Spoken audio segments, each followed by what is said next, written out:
जब बैसाख महीने में आप शंकर भगवान को जल समर्पित करें। शिव जी को जब बैसाख के महीने में जल दिया जाए तो दोनों हाथ से अंजलि में कलश रखकर शंकर भगवान की अपने हाथ की अंजलि में जल रखकर शंकर के शिवालय में, शिव के शिवालय में 3 स्थानों का स्पर्श अवश्य। किसी किसी मंदिर में शंकर जी के शिवलिंग को छूने नहीं देते, जैसे दक्षिण साइड में, साउथ में, तो अपने ही घर में जो शिवलिंग है उसके 3 स्थानों का स्पर्श अवश्य करें। पहला शंकर भगवान के जहाँ से जल बहता है उस स्थान। दूसरा शिवलिंग का जो गोल भाग है उस गोल भाग में कहीं पर भी अपनी हथेली का स्पर्श अवश्य करें। तीसरा शंकर भगवान के शिवलिंग का जो ऊपर का भाग है वहाँ अपने अस्त्र का स्पर्श अवश्य करें। तीनों स्थान पर ब्रह्मा, विष्णु और महेश का स्मरण करते हुए जब बैसाख महीने में आप शंकर भगवान को जल समर्पित करें। शिव जी को जब बैसाख के महीने में जल दिया जाए तो दोनों हाथ से अंजलि में कलश रखकर शंकर भगवान की अपने हाथ की अंजलि में जल रखकर शिव जी को जल अवश्य समर्पित करें। बैसाख के महीने में मिट्टी के पात्र में जो रात्रि भर जल रखा हो, मिट्टी के पात्र में, अगर आपके पास में घड़ा हो, हंडा हो, नी हो, तो दिया हो, दीपक हो, कुल्लड़ हो, कोई भी तुम्हारे पास में जो मिट्टी का पात्र उसमें जल भरना, वो जल बैसाख के महीने की किसी भी सोमवार के दिन, किसी भी सोमवार के दिन, बैसाख महीने या किसी प्रदोष के दिन या बैसाख महीने के शिवरात्रि के दिन, वो मिट्टी के पात्र का जल अपने घर के प्रत्येक व्यक्ति का स्पर्श कराकर उस मिट्टी के पात्र के जल को तांबे के पात्र में डाल लीजिए और घर के प्रत्येक व्यक्ति का स्पर्श करा लीजिए और शंकर भगवान पर कुंदकेश्वर महादेव के नाम से समर्पित करिए। कुंदकेश्वर महादेव। कभी जीवन में पीछे पलट कर देखने की जरूरत नहीं पड़ेगी, आप उन्नति की सीढ़ी की ओर बढ़ते जाएं। यज्ञ का पुण्य फलम प्राप्त कर लेते हैं। मंदार और शमी ने दोनों ने मिलकर भगवान शिव की आराधना करी और देवादिदेव महादेव ने वर दे दिया। सुनो शमी और सुनो मंदार, यदि कोई भूल से भी आपकी पत्ती, आपका पुष्प मुझे समर्पित कर देगा, सुनो मंदार, सुनो शमी, अगर कोई भूल से भी आपकी पत्ती, आपका पुष्प मुझे समर्पित कर देगा, उसे हजारों अश्वमेध यज्ञ के स्नान का जो पुण्य होता है वो एक क्षण में प्राप्त हो जाए। हजारों अश्वमेध यज्ञ का पुण्य, हजारों अश्वमेध यज्ञ का पुण्य एक क्षण में प्राप्त हो। ये मंदार, ये शमी, हजारों अश्वमेध यज्ञ का पुण्य एक साथ। शमी की पत्ती देखी आप लोगों ने? जम के तो बोले जरा, देखिए। मंदार पुष्प भी देखा हुआ है। अब शमी की जो पत्ती होती है, उस शमी की पत्ती को भगवान देवादिदेव महादेव पर चढ़ाने का, शमी की पत्ती जो होती है, उस शमी की पत्ती को चढ़ाने का एक नियम भी होता है। थोड़ा सावधानी से सुनना इस नियम को, जो आपके जीवन को सार्थक बना सकता है।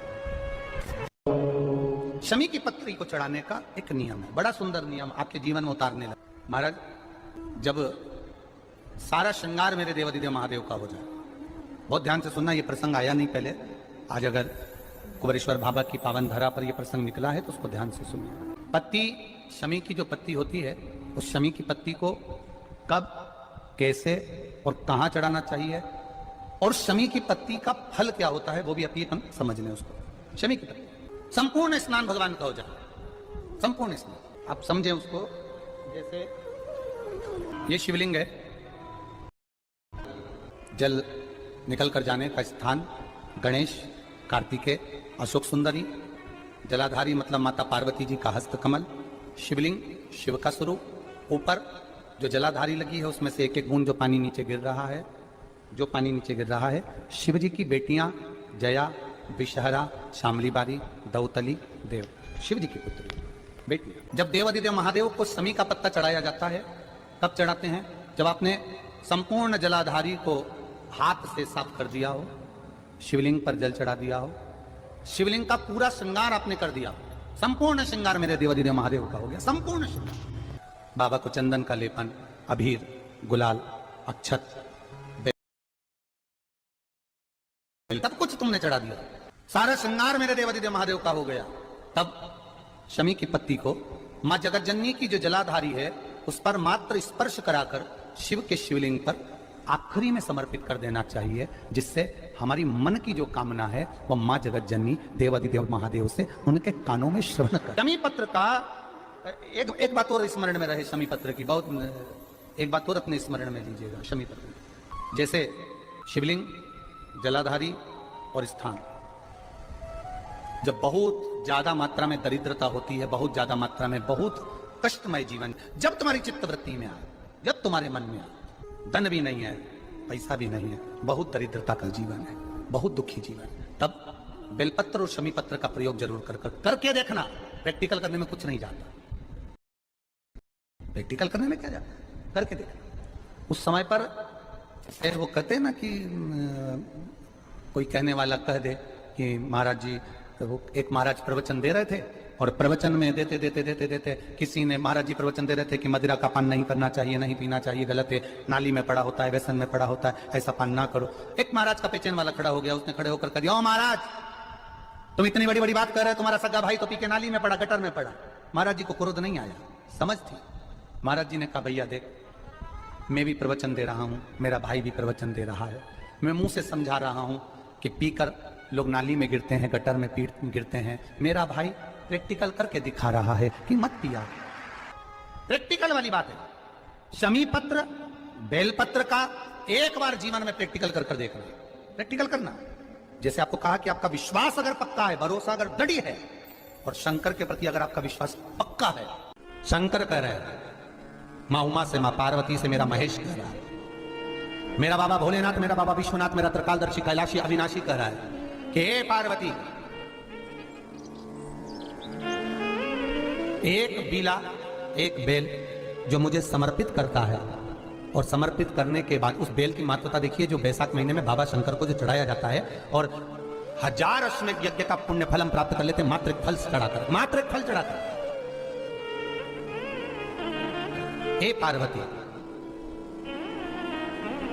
संसार का मनुष्य जब मुझे वो बेलपत्र समर्पित कर, वो बेल का फल समर्पित करता है, पार्वती वो फल जो मुझे चढ़ता है, फिर मैं भले नर्मदा के जल से निकला हुआ कंकर शंकर क्यों ना हूं, फिर चाहे मैं गंगा के जल से निकला हुआ कंकर शंकर क्यों ना हूं, चाहे फिर मैं यमुना के जल से निकला हुआ कंकर शंकर क्यों ना हूं, चाहे मैं सरयू के जल से निकला हुआ कंकर शंकर क्यों ना हूं, चाहे मंदाकिनी के जल से निकला हुआ कंकर शंकर क्यों ना हूं, हे पार्वती, फिर जो भी शिवलिंग पर वो बेल समर्पित होता है, वो बेल उठाकर जीव अपने कार्य में ले सकता है। ये मां उमा से कह रहा है। तो उस बेल की महत्वता जानेंगे।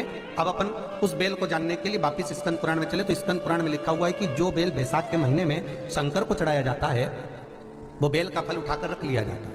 बैसाख के महीने में उस चढ़े हुए, बाकी के आपको बेल का फल खाना हो तो बात दूसरी, पर चढ़ा हुआ जो बेल का फल है वो पूरा बैसाख नहीं खाना। बैसाख के बाद में अगला जो महीना है, उस महीने के अंदर उस फल के अंदर का गुर्दा निकालकर उसको सुखा लीजिए, और सुखाकर जिस व्यक्ति को पथरी की बीमारी हो और जिस व्यक्ति को पेट में बहुत भोजन पचता ही नहीं है, पूरा शरीर पाचन क्रिया बेकार हो गई, उस व्यक्ति को केवल 7 दिन तक शंकर पर चढ़ा हुआ वो बेलपत्र प्रदान कर दीजिए, पथरी भी बाहर और पाचन क्रिया भी ठीक, जिंदगी भर तकलीफ नहीं। उस बैसाख में उस फल की इतनी महत्वता।